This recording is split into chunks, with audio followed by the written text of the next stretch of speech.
video is all about self-doubt, and I've been going through a lot of that myself as I'm getting ready to publish my first book in about less than 2 months' time now. I have had this book in my mind for around 5 years, and I've been working on it pretty much daily for the past 3 years.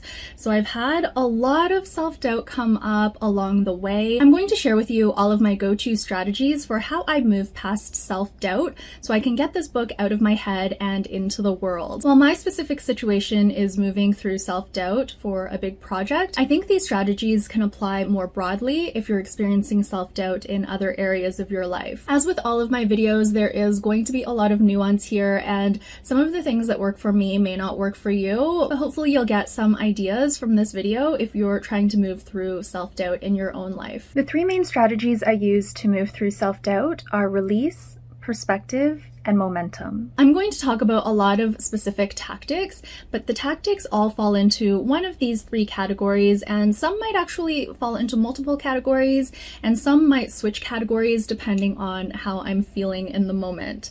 So let's just get started with release. What do I do to release my fears, release my negative self-talk, release all of that self-doubt and imposter syndrome, because that crops up a lot for me, almost on a daily basis at this point. There is one thing that I do every single day, and I've talked about this in a lot of my videos, and that is morning pages. This is stream of consciousness journaling or free writing for 3 full-size pages, 8.5 by 11, single spaced.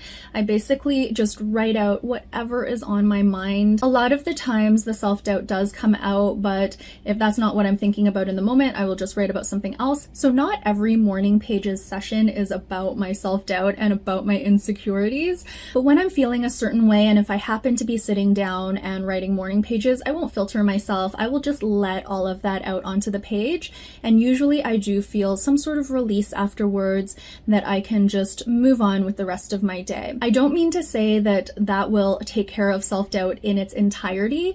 It's more of a temporary release, because for me, I think I will always feel self-doubt. It's going to be a constant companion in my life. It ebbs and flows, but it never completely goes away.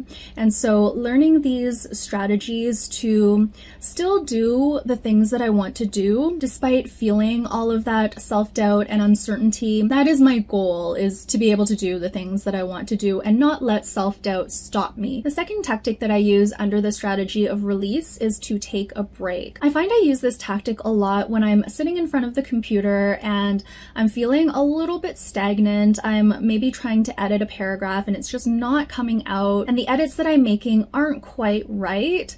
I find that if I get up and I do something else for a little bit, the ideas will start flowing again. This really helps with self-doubt because I have a lot of negative self-talk when I'm stuck on something. I just feel all of those emotions come up, that I'm not good enough. Who do I think I am to be doing this? All of that negative energy comes up when I'm feeling stuck with something that I'm doing. I really want to get it right, but it's just not happening. So taking a break most often involves going for a walk. I love my daily walks, and you're going to see this item come up again and again for me. Under the category of release, I take a walk when I'm feeling stagnant, or at the very least, if I don't feel like going outside, maybe it's raining or snowing, I will just get up and move to a different area of the condo. I'll take a break, I'll do something else for a little while, and then when I'm feeling the self-doubt start to dissipate a little bit, because again, it ebbs and flows, then I will get back to work. Or I might even come up with an idea while I'm taking a break and I'll jot it down. So the next time I sit down at the computer, I have a starting point. The last tactic under the broad strategy of release is to sleep. Sleep does wonders for my self-doubt. When I am tired, I tend to be a lot more negative and critical of myself and just generally more moody.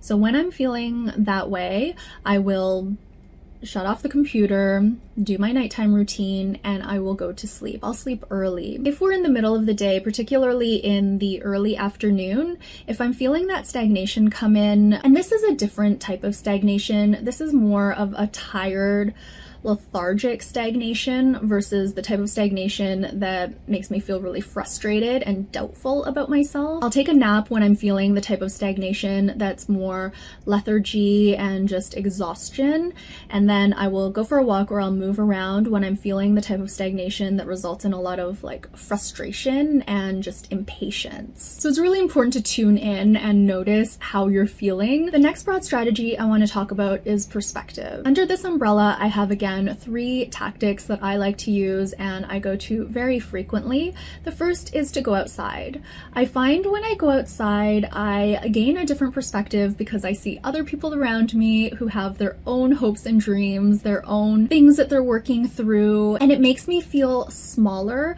but in a good way, in that my problems aren't as big as I make them out to be at times. There's a zooming out that happens when I go outside, regardless of whether I'm in the concrete jungle or in nature, that just makes me feel like I'm part of a collective, I'm part of something bigger, but I'm just a little tiny speck in the grand scheme of things, or in the history of time. So this really, really helps me, which is also why I like to go for walks, because my walks are generally outside.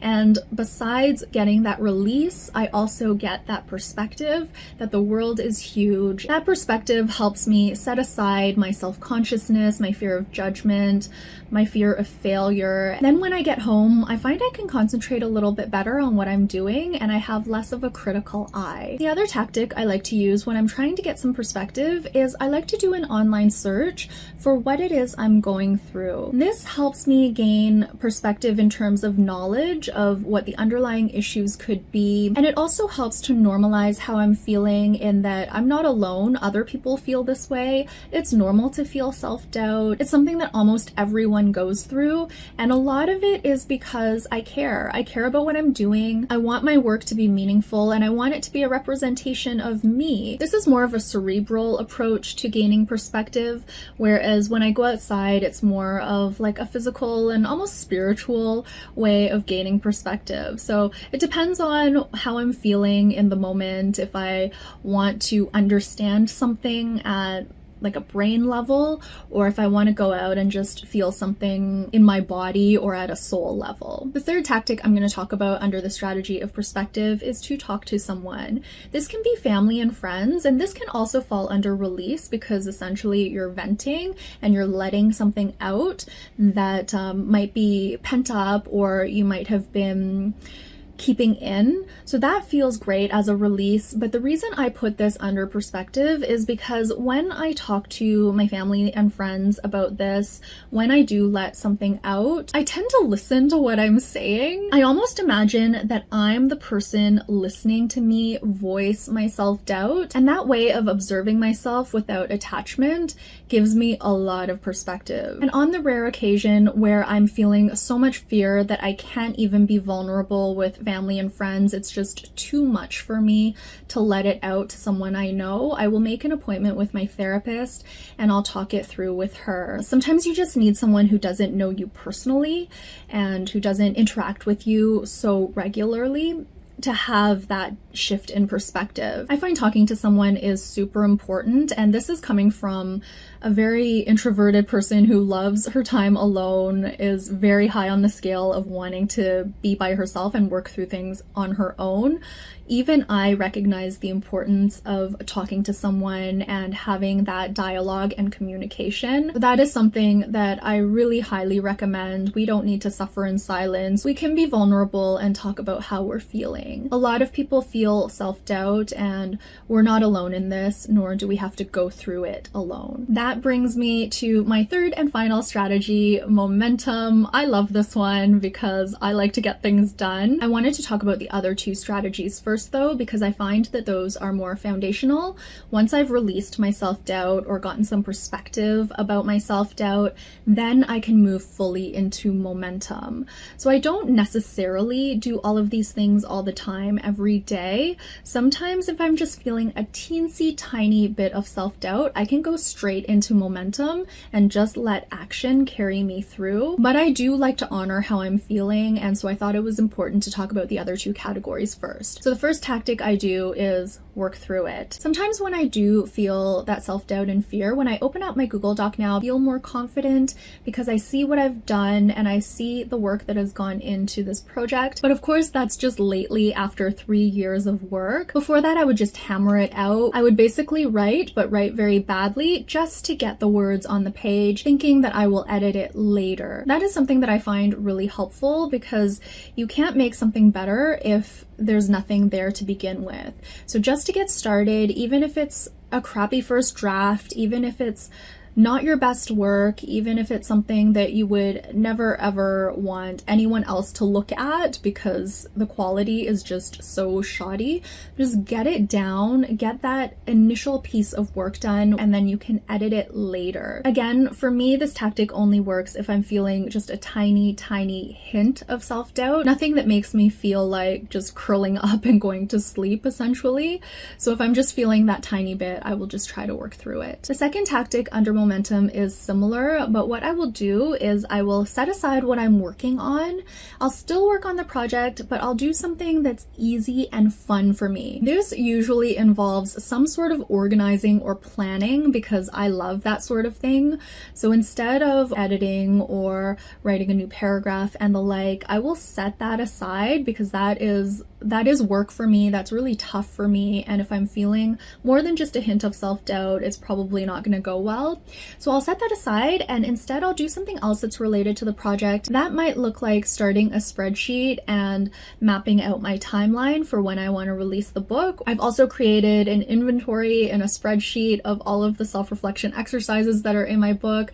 These are fun little things that I have on my list that are related to my book, but that I actually want to do even when I'm feeling self-doubt. And because these are fun, easy activities for me, they help build my confidence and I start to get excited about the book again, and I can return to it with fresh eyes, trying to hammer out that paragraph or do that edit to that sentence. The other thing I love to do is to work on my website. So that's another option for me if I'm feeling like I can't touch the book right now, but I still want to do something that's related to the book that will help me feel productive and thus boost my confidence. The last tactic I want to talk about under the broad category of momentum is to do something that requires movement. This is something I like to do that is not related to my book or my project at all, that will also help me build confidence. So this could be something like going for a walk, but the other thing that I like to do are just chores around the house. So I might want to empty the dishwasher or do the dishes. I might do a load of laundry. These are things I can do very easily that make me feel productive because eventually they have to get done anyway, but they also build my confidence because I'm really good at unloading the dishwasher.